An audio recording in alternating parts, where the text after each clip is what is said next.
Working with widgets.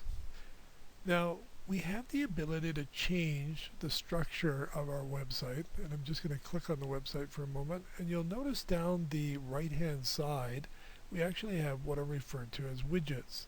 Each one of them has a different function. We can actually plug them in from WordPress, or we can actually create our own. But in this case, we want to tailor this a little bit better. Search is on top, which is probably a good place for it, except you probably notice that this particular theme already has a search. So why have it twice? So I'm going to go back over to my dashboard and come to Appearance, and you'll notice the second item is called Widget. So click on Widgets. There we go.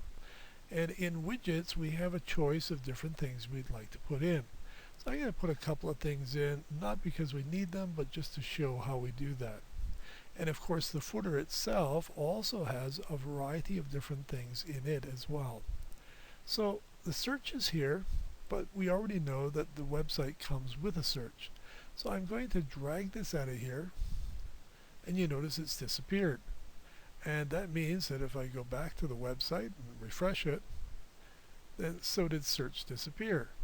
Now I can reorder these recent posts, so set up your chart of accounts and hello world. Remember, we created those two. So we have two of them. If you click on either one, it'll jump to it. Recent comments, if you are allowing people to leave comments, that's a great thing. But if you're not, why bother having it there? So we take it out. Archives, I'm going to take that out. Categories, well, it's nice to have people choosing which category they would like to read. So let's modify this a little.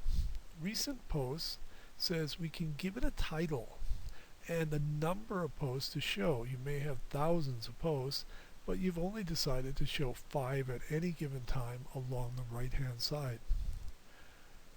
Categories, we can choose different categories as well. In other words, show as a drop down rather than show as a list.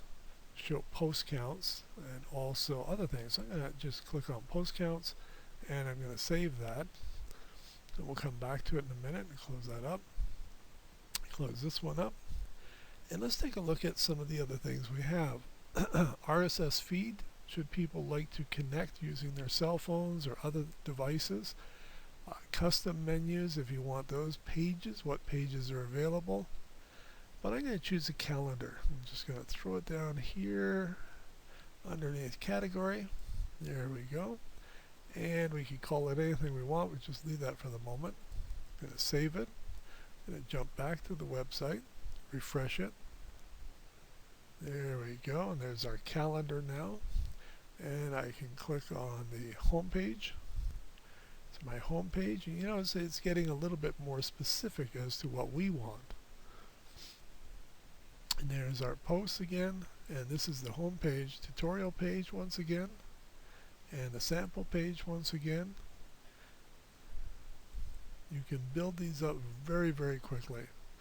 The next tutorial is going to be on plugins. They really do help.